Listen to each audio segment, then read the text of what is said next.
अऊज़ु बिल्लाहि मिनश शैतानिर रजीम। बिस्मिल्लाहिर रहमानिर रहीम।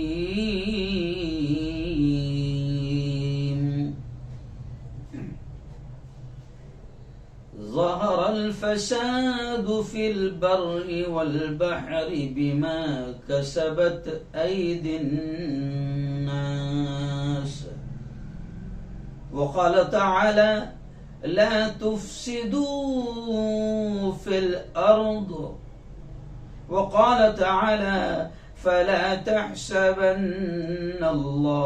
गाफ़िलन अम्मा यअमलुज़्ज़ालिमून व क़ाल तआला इन्नल्लाह ला युहिब्बुल मुफ़्सिदीन व क़ाल रसूलुल्लाहि सल्लल्लाहु अलैहि वसल्लम इत्तक़ू दअवतल मज़लूम व क़ाल सल्लल्लाहु अलैहि वसल्लम इरहमू मन फ़िल अर्द यरहमुकुम मन फ़िस समा।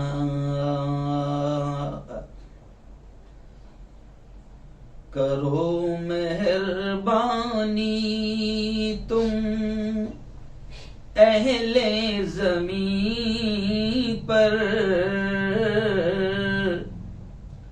करो मेहरबानी तुम अहले ज़मीं पर, खुदा मेहरबान होगा अर्शे बरी पर। सदक़ल्लाहुल अज़ीम व सदक़ रसूलुहुन नबियुल करीम। बहुत ही काबिल सद एहतराम मेरे नौजवान दोस्तों, बुजुर्गों, साथियों, अपने अपने घरों में बैठकर मेरी बातों को सुन रही मेरी पर्दनशीन माओं और बहनों, आज जुमेरात का दिन 10 मार्च 2022 लाइव बयान आप सुन रहे हैं।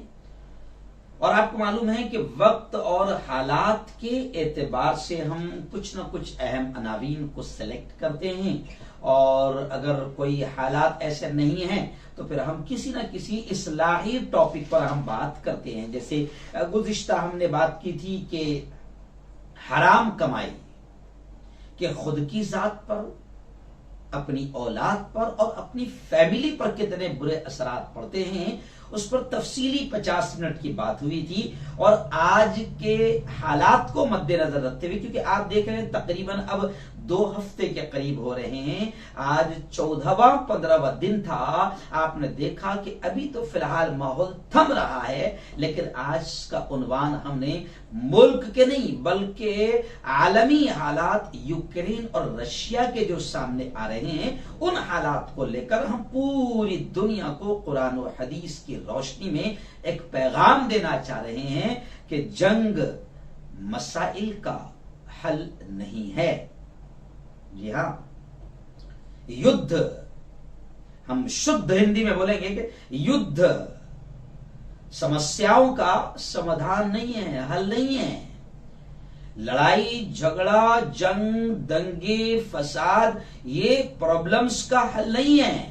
जुल्म करके किसी को दबाना, कुचलना, उस पर जंग थोपना, मारना, मर्डर करना, कत्ल करना, ये मसाइल इससे हल नहीं होंगे, समस्याएं इससे हल नहीं होगी, प्रॉब्लम इससे हल नहीं होंगे, बल्कि प्रॉब्लम तो और बढ़ेंगे। आगे मैं थोड़ा सा तफसील से बात करूंगा, लेकिन सबसे पहले मैं आपको बात बता दूं कि हमने मौजूदा हालात को सामने रखते हुए एक अहम टॉपिक को सिलेक्ट किया है। उलमाए किराम भी खास तौर से इस बयान को सुने, समझें और अपने जुमा के खिताबात के जरिए या अपने बयानात के जरिए से मुल्क हिंदुस्तान में भी अगर आप रह रहे हैं तो इन मौज़ूआत पर जरूर लोगों को समझाए, क्योंकि ये मुल्क भी इस वक्त यूं समझिए कि बद से बदतर हालात की तरफ बढ़ रहा है। और ऐसा लगता है दंगे और फसाद ने इस मुल्क को भी जंग जैसे हालात में झोंक दिया है, जिससे मसाइल हल नहीं होंगे। आओ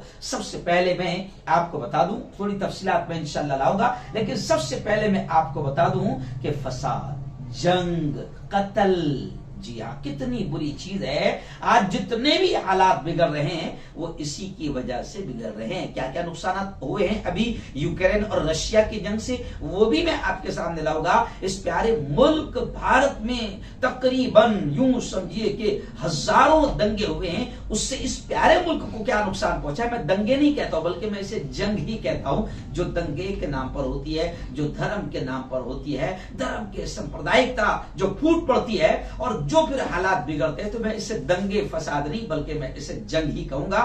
और ये मसाइल का हल नहीं है। अल्लाह जो हम सबका खालिक है, मालिक है, पहले उसका पैगाम मैं आपके सामने रखता हूं। आज पूरी दुनिया परेशान है, जी हां, महंगाई बढ़ गई है। चलिए एक मिसाल मैं आपको दे दूं कि आज से 3 दिन पहले हमारे अपने प्यारे मुल्क में कह दिया गया है कि भाई बहनों, अब खबरें आ रही है कि अब आप ये जो बड़ी मुश्किलों से 110 और 115 तक के पेट्रोल भर रहे थे, अब हालात जो बिगड़े हैं, तो अब खबरें आ रही है कि आपको हो सकता है कुछ दिनों के बाद 135 रुपए से लेकर 150 और 150 रुपए पर लीटर भी आपको खरीदना पड़ सकता है। ये एक छोटी सी मिसाल के जरिए से मैं शुरू कर रहा हूं कि जंग से कितने नुकसान होते हैं। जी हां, आम जिंदगी भी तबाह हो जाती है। कोई ये ना सोचे कि जंग तो रशिया में चल रही है, जंग तो यूक्रेन में चल रही है, जंग तो अफगानिस्तान में चल रही है, जंग तो वो फलां मुल्क में चल रही है। लेकिन एक मुल्क में अगर जंग होती है तो उसके असरात पूरी दुनिया पर पड़ते हैं। इसीलिए अल्लाह ने, हम सबके खालिक ने, हम सबके मालिक ने भी ये कहा है कि आज जो कुछ भी तुम बिगड़े हुए हालात देख रहे हो, उन तमाम हालात को भी रखते हुए अल्लाह ने खुद कहा है, आज से 1500 साल पहले पवित्र कुरान में कह दिया गया है। एक्चुअल में हम लोग समझ नहीं पा रहे हैं और अपने हिंदू भाइयों को भी समझा नहीं पा रहे कि पवित्र कुरान एक ऐसी हिदायत की किताब है और एक ऐसी गाइड बुक है जो कयामत तक तमाम मानवता और पूरी इंसानियत की रहबरी करेगी, सबको रास्ता दिखाएगी। उसी पवित्र कुरान में आज से 1500 साल पहले अल्लाह ने कहा था, क्या कहा? ज़हरल फसादु फिल बर्रि वल बहरि बिमा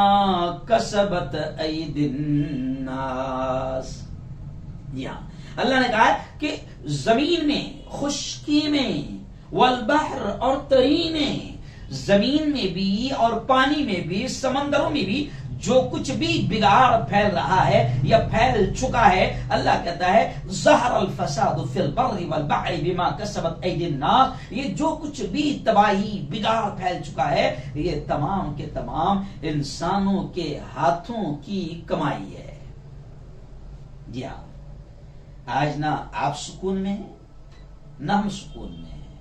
जी, मैं सिर्फ इशारा कर रहा हूं। तो ये सब हमारी अपने हाथों की कमाई है जो तबाही मची हुई है।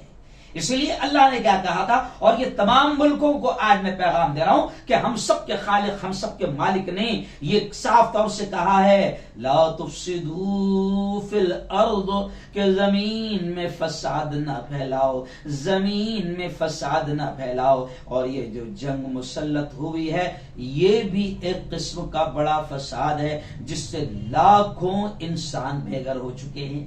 अभी आऊंगा मैं।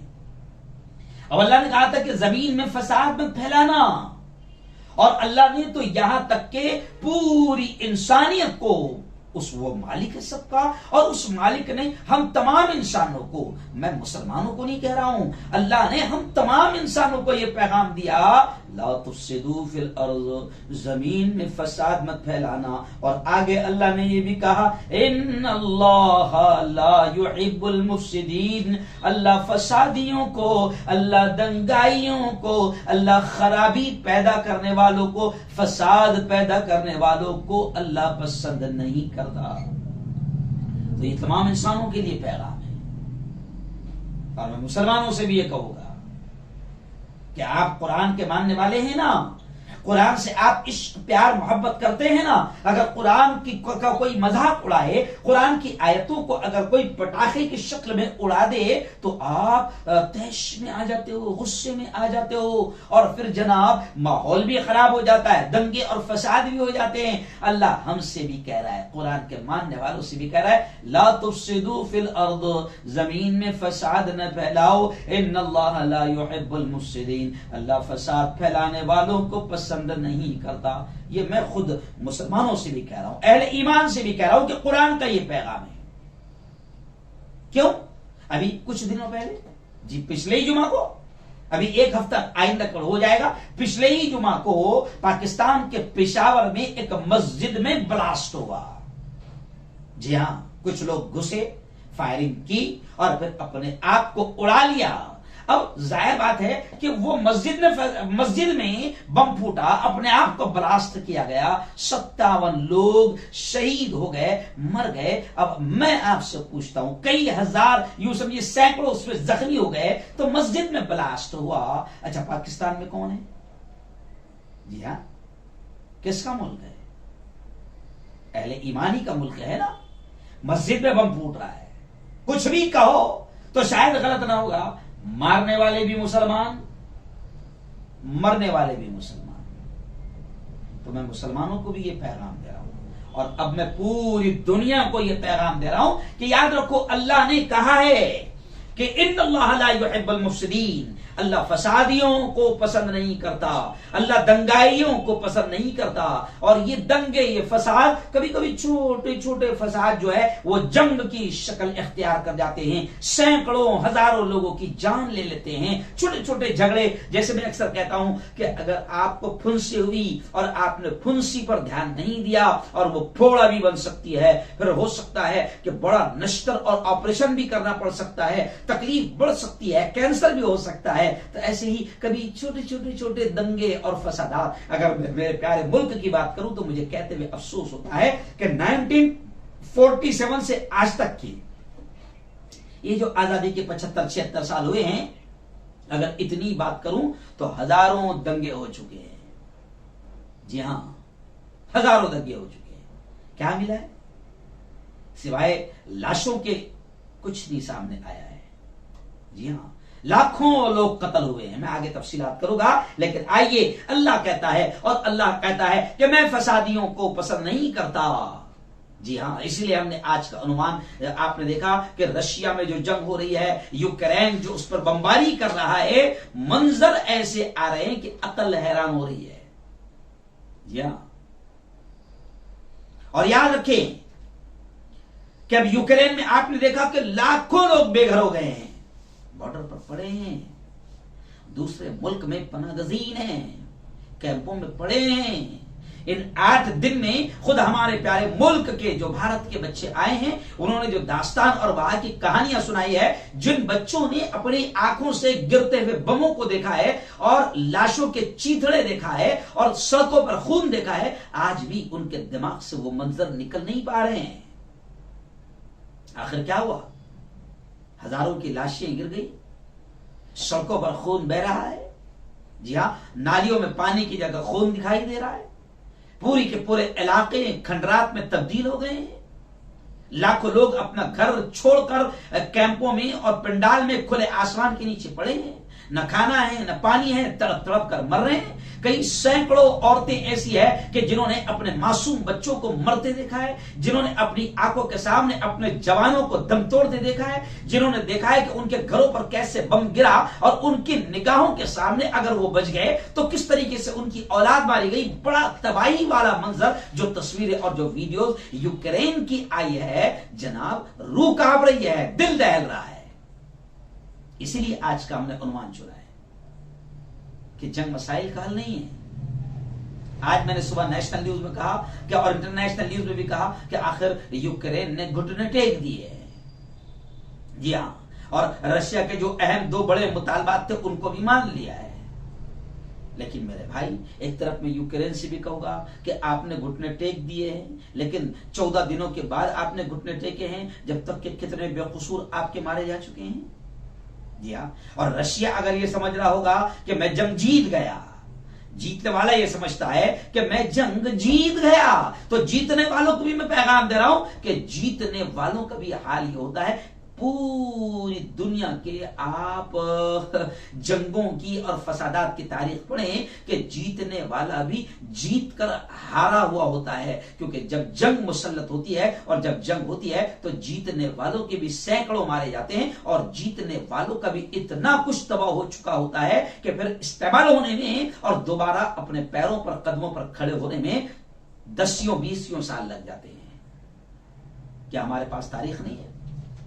इसलिए मैं आपको बता दूं, मैं एक वजीर आजम की तकरीर सुन रहा था, मैं जानबूझकर नाम नहीं लूंगा, तो वो वजीर आजम कह रहे थे कि वो खुद भी कह रहे हैं अपनी जबान से, क्योंकि वो भी अहले ईमान है, तो वो भी अपनी जबान से कह रहे हैं कि होना तो ये चाहिए कि अगर आप एक कदम हमारी तरफ बढ़ाओ तो हम तुम्हारी तरफ 2 कदम बढ़ाएंगे। मोहब्बत का हाथ, अमन का हाथ, शांति का हाथ, प्यार का हाथ, क्योंकि लड़ाई झगड़े से मसाइल हल नहीं हुए हैं और सैकड़ों बेकसूर और हजारों बेकसूर मारे गए हैं। तो क्यों ना हम डायलॉग, मुज़ाकरात, बातचीत से मसाइल को हल करें। अब ये यूक्रेन और रशिया की जंग देख लें कि क्या हासिल हुआ, क्या हासिल हुआ, दोनों तरफ नुकसान हुआ है, और 14-15 दिनों के बाद में मानवता का ख्याल रखते हुए जंगबंदी का ऐलान हो रहा है, और अब तीसरी बार और चौथी बार बातचीत और डायलॉग के लिए बैठे हैं, और अब जंगबंदी का ऐलान हो रहा है, तो फिर पहले क्यों तबाही मचाई गई?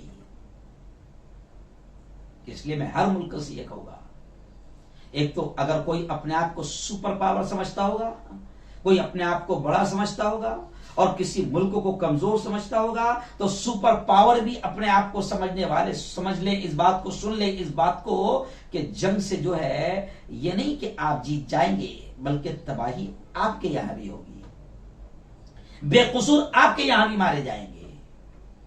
जंग से कितने नुकसान हो रहे हैं ये पूरी दुनिया ने अपनी आंखों से देख लिया है। इसलिए सुपर पावर अपने आप को समझने वाले भी इस बात की कोशिश करें कि जंग किसी भी तरीके से जंग पर कौम को न डालें, मुल्क को न डालें, क्योंकि जंग से नुकसान ही होता है। अब आप देखें, अगर रशिया जीतता हुआ आपको नजर आ रहा है तो आपको नहीं मालूम कि रशिया में कितनी तबाही खुद रशिया की भी हुई है। आप अगर उसका एक और आपको मिसाल दे दूं तो आपको समझ में आ जाएगा कि अफगानिस्तान में अमेरिका 20 साल तक रहा। कितने साल तक रहा? 20 साल तक रहा। क्या मिला? अरबों खरबों डॉलर अमेरिका के तबाह हो गए, सैकड़ों फौजी अमेरिका के भी मारे गए। क्या मिला? कुछ नहीं मिला। 20 साल के बाद फिर वहां से निकलना पड़ा दुम दबाकर, तो लोगों ने अफगानिस्तान को इसकी बड़ी जीत माना, लेकिन न अमेरिका को जीत कर कुछ मिला, 20 साल इनको मारकर कुछ मिला, न अफगानिस्तान को जीतने के बाद कुछ मिला। अफगानिस्तान के हालात ऐसे हैं कि माशी तौर पर कारोबार के तौर पर अफगानिस्तान यूं समझिए कि टूट चुका है। जी हां, भुखमरी का शिकार हो गया है, हजारों लाखों लोग भुखमरी का शिकार हो गए हैं, कारोबार खत्म हो गया है। तो मैं ये क्यों कह रहा हूं कि कोई ये ना समझे कि हम तो जीते हैं। जी हां, जंग एक ऐसी चीज है कि आदमी जंग जीत कर भी हार जाता है और उसका भी काफी नुकसान होता है। इसलिए कहा गया कि जंग से कोई भी मसले हल नहीं होते, बल्कि जो भी, एक और जुमला सुन ले, कि जो भी जंग से मसले हल करने की कोशिश करता है, तो मैं कहता हूं कि उसको अकल ही नहीं, या फिर वो इतना बेवकूफ और पागल है जो जंग से मसले को हल करने की कोशिश करता है। वो इतना पागल है कि उसने तारीख दुनिया की पढ़ी ही नहीं है। दुनिया की तारीख बताती है कि जंग से कभी मसले हल नहीं होते, बल्कि जंग का मसला तो ये होता है कि जंग से एक मसला 4 मसले अगर हल हो जाते हैं तो फिर 20 मसले खड़े भी हो जाते हैं। एक मसला हल करने की कोशिश में जंग होती है और फिर 4 मसले 10 मसले फिर खड़े हो जाते हैं। जिन्होंने भी जंगों से मसले हल किए हैं, अगर वो जीते भी है तो एक तरह हार ही गए हैं। इतना नुकसान हुआ है कि फिर कई साल लग गए मुल्कों को खड़ा होने में। अब आप देखिए, जी हाँ, वो मुझे बशीर बदर का वो शेर याद, गालिबन डॉक्टर बशीर बदर का शेर है कि लोग टूट जाते हैं एक घर बनाने में, लोग टूट जाते हैं एक घर बनाने में, और तुम तरस नहीं खाते बस्तियां जलाने में। जी हाँ, और शायद किसी ने यह भी कहा है कि बस्ती बसना खेल नहीं है, बस्ती बसना खेल नहीं है, बसते बसते बस्ती है, बसते बसते बस्ती है। अब आप देखें यूक्रेन जो खंडरात में बदल गया है, तब्दील हो गया है, अब यूक्रेन को खड़ा होने में कितने साल लगेंगे ये मेरे पास भी अल्फाज नहीं है। अफगानिस्तान को उभरने में कितने साल लगेंगे ये मेरे पास भी अल्फाज नहीं है। जो अमेरिका के फौजी मारे गए हैं, जो आम इंसान मारे गए हैं, या अफगानिस्तान के आम इंसान मारे गए हैं, या रशिया के भी फौजी मारे गए हैं, या यूक्रेन के भी आम इंसान और फौजी मारे गए हैं, इनका बदल कभी नहीं मिल सकता।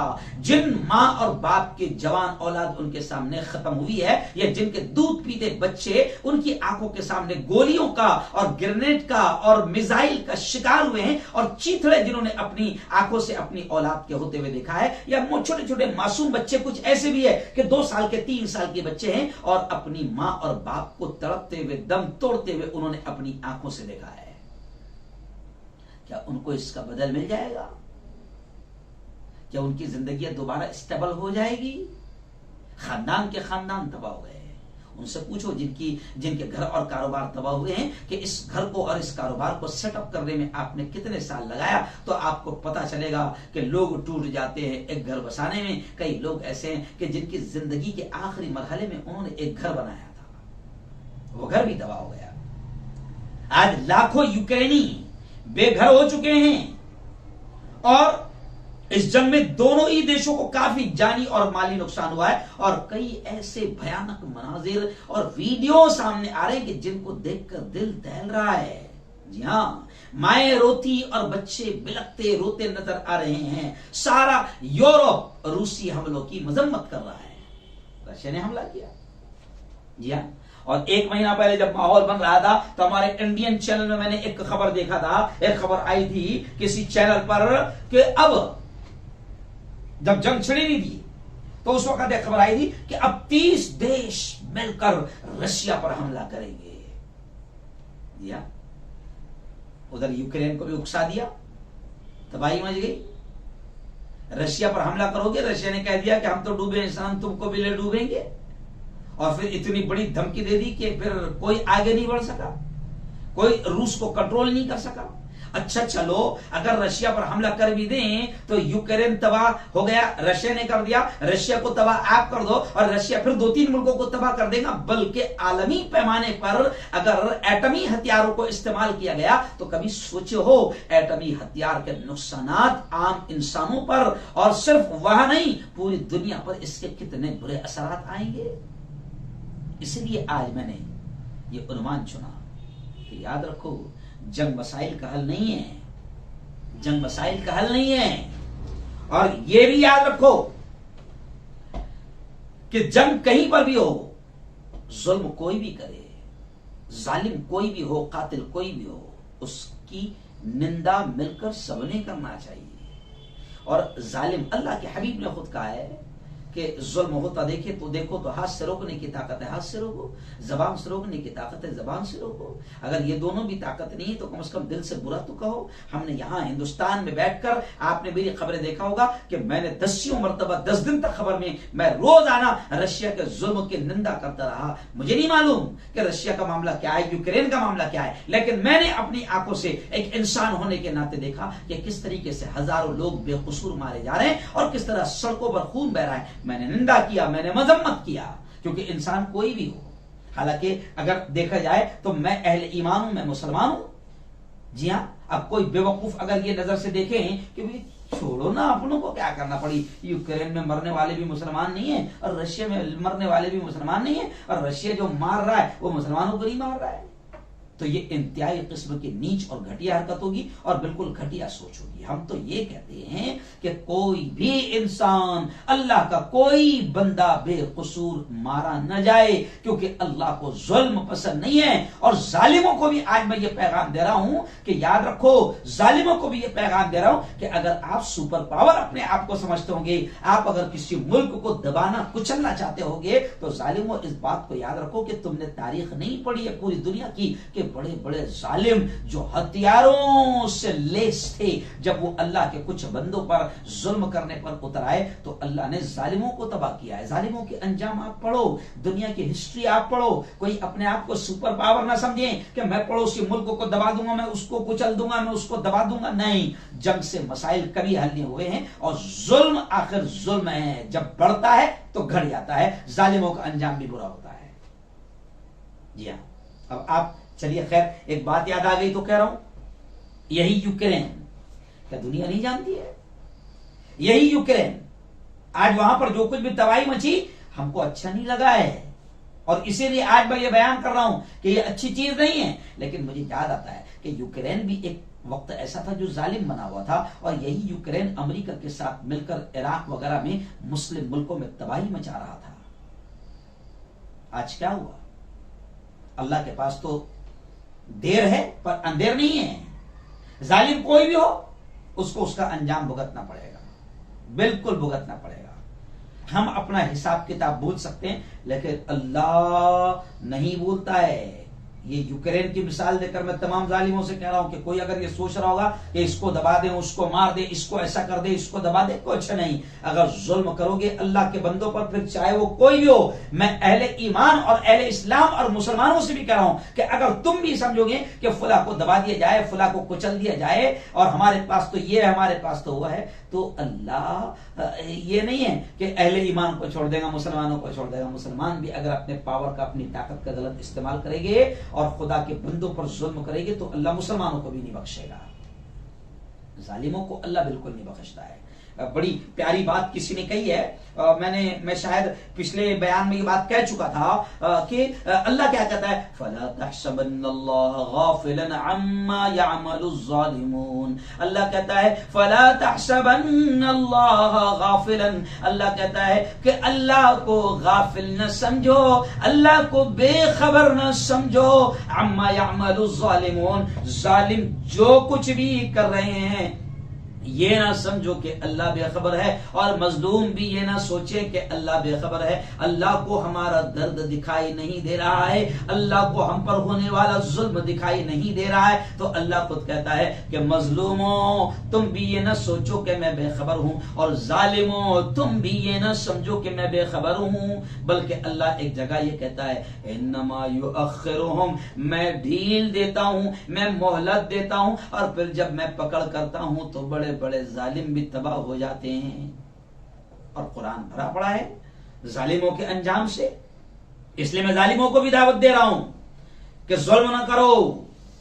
जी हां, हर छोटे बड़े जुल्म से बचो, नाहक किसी की जान पर हमला न करो, नाहक किसी को एक थप्पड़ भी न मारो, नाहक किसी की इज्जत और आबरू को पामाल न करो, किसी को जलील और रुस्वा न करो, नाहक किसी की जायदाद पर कब्जा न करो, नाहक किसी का माल अपने पास रोके न रखो, नाहक किसी का माल न दबाओ। याद रखो जुल्म दुनिया में भी जलील करेगा और आखिरत में भी रुस्वा और जलील करेगा। बल्कि एक बात मैंने उस वक्त कही थी, मुझे आज फिर याद आ रही, आज मैं फिर कह दूं कि अल्लाह वाले कहते हैं कि दुनिया, ये जो पूरा सिस्टम है ना, ये दुनिया कुफ्र के साथ चल सकती है और चल रही है।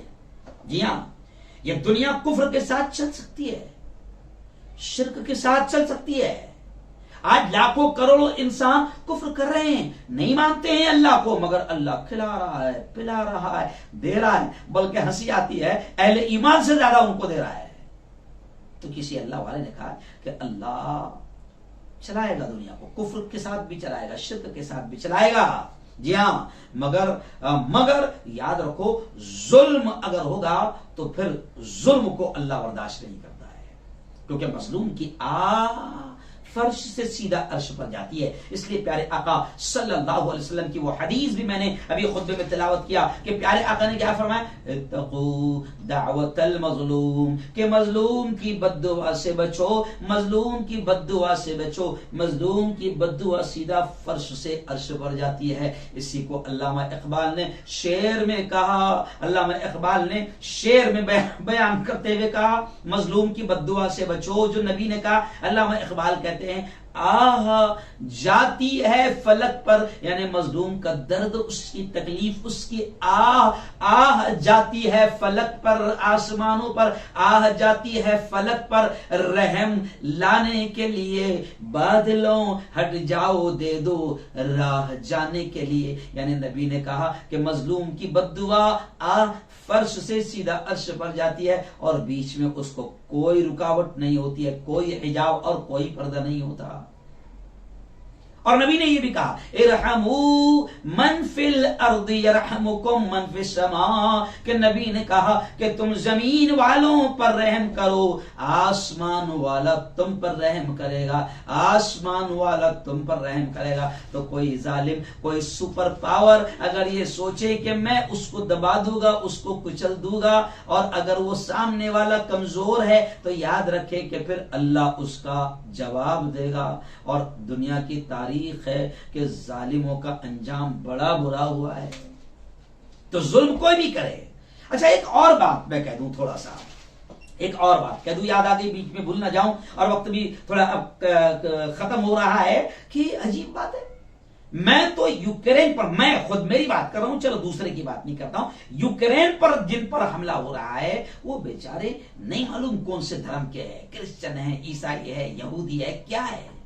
जी हाँ, लेकिन मुझे दर्द हो रहा है और मैं आज इस बयान के जरिए से भी कह रहा हूं कि जुल्म किसी पर भी नहीं होना चाहिए। और मैं 10 दिन से मेरे चैनल पर जुल्म के खिलाफ बोल रहा हूं। रशिया बमबारी कर रहा है, रशिया के खिलाफ बोल रहा हूं। और अजीब बात है, यूक्रेन पर अब जो मैं बात कह रहा हूं उसको गौर से सुनना, कि यूक्रेन पर हमला हुआ है तो पूरा यूरोप तलमला रहा है, बिलबिला रहा है, चीख रहा है, चिल्ला रहा है, दर्द बयान कर रहा है, रशिया की निंदा कर रहा है, गलत कर रहा है। रशिया पर पूरा मुल्क, पूरा यूरोप थूक रहा है, और थूकना चाहिए, जो भी जुल्म करे थूकना चाहिए उस पर। मैं भी थूकता हूं जालिमों पर। लेकिन अजीब बात है कि दुनिया दोगलापन कर रही है, दुनिया दोगलापन कर रही है।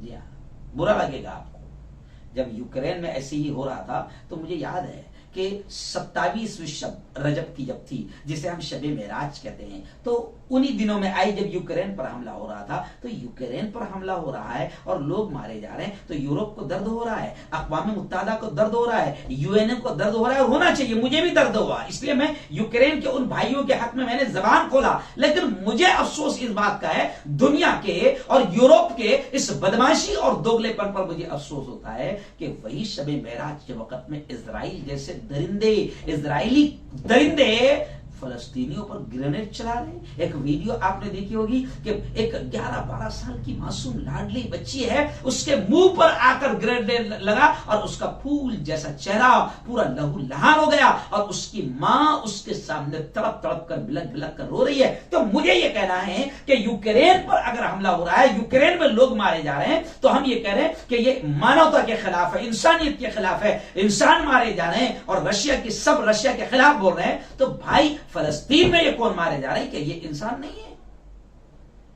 ये इंसान नहीं है, ये भी तो इंसान है।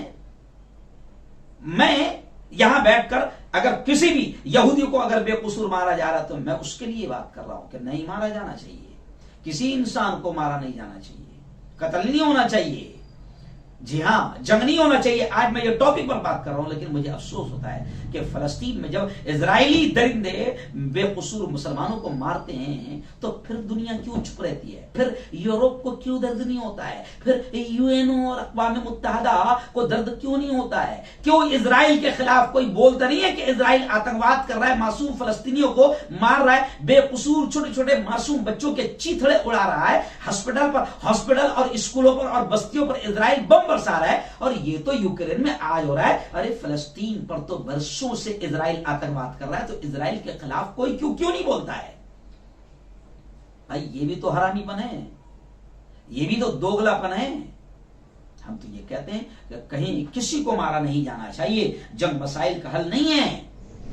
इसलिए मैं यूएन से भी कहूंगा, नाटो से भी कहूंगा, अक़वाम मुत्तहिदा से कहूंगा, और नेशनल इंटरनेशनल दोगली और आतंकी मीडिया से ये कहूंगा कि कोई भी इंसान मारा जाए, किसी पर भी जुल्म हो तो बोलो, मुंह खोलो, हरामीपन मत करो। इंसान इंसान होता है, चाहे किसी मजहब का हो, किसी धर्म का हो, उस पर अगर जुल्म हो रहा है तो आप उसके लिए बोलो। जी हाँ, और मैं जिस मुल्क का रहने वाला हूं, आओ मैं थोड़ी सी तफसील इसकी भी कर देता हूं कि हिंदुस्तान में जो दंगे हुए हैं, मैं दंगे नहीं कहता हूं, डायरेक्ट जंग कहता हूं, या क्योंकि सैकड़ों हजारों लोग मारे हैं। तकसीम वतन से लेकर 1947 और हिंदुस्तान और पाकिस्तान की तकसीम से लेकर आज तक, अगर आप, मेरे पास वक्त नहीं है, आप देखें हिस्ट्री ऑफ, आप गूगल पर डालें history of rights in India, history of rights in India, कि इंडिया में कितने दंगे हुए हैं, हजारों दंगे हुए हैं, हजारों फसादात हुए हैं। तकसीम वतन के वक्त की आप तस्वीरें और वीडियोस कभी मिल जाए तो देखेंगे तो आपके रोंगटे खड़े हो जाएंगे कि कम से कम 15-20 लाख डेड बॉडीज, लाशें इस मुल्क ने देखी है। जो हिटलर नहीं कर पाया था वो इस मुल्क में तकसीम के वक्त में हुआ है। जी हाँ, 1-2 करोड़ लोग उधर से इधर, इधर से उधर गए हैं, लेकिन खानदान के खानदान उजड़ गए हैं। जी हाँ, अगर ये कहूं तो गलत ना होगा कि पूरी ह्यूमन हिस्ट्री, पूरी इंसानी तारीख में इतनी बड़ी तबाही कभी नहीं देखी गई। और 1947, मैं मेरे मुल्क की बात कर रहा हूं, 1947 से लेकर आज तक भारत में हजारों छोटे बड़े दंगे हुए। और कमाल की बात है कि इन दंगों में आपने देखा होगा कि ये दंगे हुए, और मैं इसे जंगी कहूंगा कि इन दंगों में, इन जंगों में क्या होता है, बेकसूर मारे जाते हैं। आप देखो कि हजारों औरतों का रेप हुआ है। जी हां, जबान रुक जाती है, दिमाग काम नहीं करता ये लफ्ज बोलकर। हजारों माओ बहनों का रेप किया गया, बच्चों की लाशें ही पड़ी रही, जिंदा जलते इंसान इस मुल्क ने देखे। इन लड़ाइयों ने इस प्यारे मुल्क को भी तोड़कर रख दिया है। मसाइल हल नहीं हुए, प्रॉब्लम हल नहीं हुए, बल्कि एक बात याद आती है कि दर्द बढ़ता गया, दर्द बढ़ता गया, जूं जूं दवा की। और अजीब बात है कि इस प्यारे मुल्क में, मैं खास तौर से मेरे प्यारे मुल्क की बात करूंगा क्योंकि मैं इस मुल्क का रहने वाला हूं और इस मुल्क को बचाने की फिक्र करता हूं। पूरे मुल्क में जाता हूं, जगह जगह राष्ट्रीय एकता की बात करता हूं, अमन और शांति की बात करता हूं, क्योंकि हम जमीयत उलमा वाले हैं। जमीयत उलमा वाले वो लोग हैं जिन्होंने मुल्क को अंग्रेजों से बचाने के लिए आगे रहकर लड़ाई में हिस्सा लिया। गांधी जी के कांधे से कांधा मिलाकर चले। मैं 2 दिन पहले दिल्ली में जमीयत उलमा के ऑफिस में था, तो जमीयत उलमा के सामने ही जो बिल्डिंग बनी हुई है उस पर 16 लाख रुपए की, वहां जो मौलाना अब्दुल कदीर साहब है, जमीयत के खादिम हैं, दफ्तर में बैठते हैं, उन्होंने बताया कि मुफ्ती साहब ये गांधी जी की तस्वीर जो जमीयत उलमा के गेट के सामने बनी हुई 16 लाख रुपए की तस्वीर है, हुकूमत ने बनाई है। जी हाँ, तो मैंने कहा, उन्होंने कहा मुझे, मौलाना अब्दुल कदीर साहब ने, कि देखो गांधी जी का रिश्ता जमीयत उलमा से कितना मजबूत है कि दुनिया से जाने के बाद भी अभी जमीयत उलमा के हेड ऑफिस के सामने गांधी जी बैठे हुए हैं। तो हम तो गांधी जी के साथ रहने वाले लोग हैं।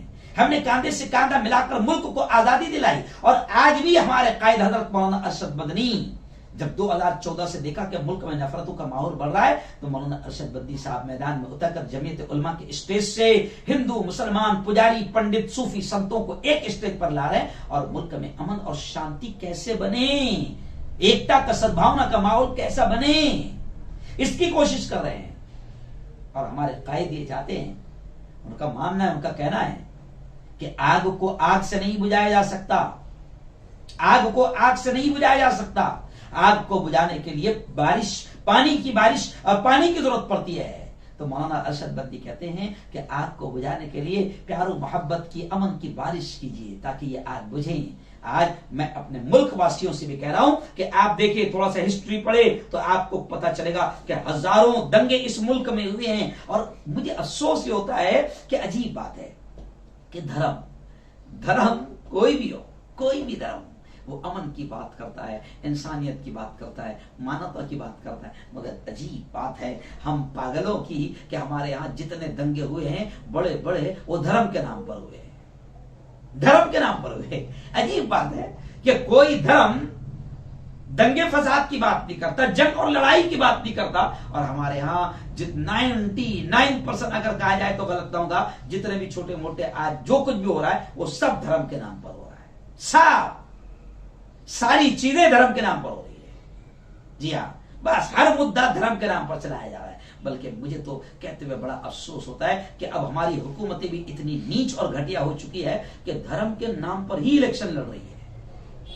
बड़ी बड़ी पार्टियां आप देखें, सारा गेम धर्म के नाम पर चल रहा है, जबकि हमारा धर्म मसला नहीं है। हमारा मसला है भुखमरी, हमारा मसला है बेरोजगारी। मियां, हमारा मसला है बेरोजगारी, भुखमरी। इस पर कोई बात नहीं कर रहा है। जी हाँ, धर्म के नाम पर विवाद खड़े किए जा रहे हैं। मैं आज इसी बयान के जरिए से सच्चे अच्छे भारतीयों को यह पैगाम दूंगा, जो मेरा टॉपिक है कि जंग मसाइल का हल नहीं, लड़ाई झगड़े मसलों का हल नहीं। आज हमारा ये प्यारा मुल्क भी यूं समझिए कि 50 साल पीछे जा चुका है, सिर्फ इन दंगों और फसादात और इन धार्मिक विवादों की वजह से और जंगों की वजह से, जंगी मैं कहूंगा। और आप देखें कि आप 92 का फसाद, मुरादाबाद, बरेली, मुजफ्फरनगर, दिल्ली दंगे, कलकत्ता फसाद, बाबरी मस्जिद के बाद मुंबई का फसाद, गुजरात के 2002 के दंगे, हजारों लोग मरे हैं, हजारों लोग मरे हैं। जी हाँ, और कातिल अभी तक दंदनाते फिर रहे हैं, आजाद फिर रहे हैं। जी हाँ, कातिल आजाद नहीं फिर रहे हैं, बल्कि अब तो बकायदा कातिलों का हाल यह है कि वो अब बकायदा मसीहा बन बैठे हैं। मेरे भाई, अल्लाह के वास्ते मैं सच्चे अच्छे भारतीयों से कहूंगा कि इस मुल्क के माथे पर ऐसे सैकड़ों हजारों दंगे कलंक है, जिसने इन दंगों ने आज तक मुल्क को उभरने नहीं दिया है।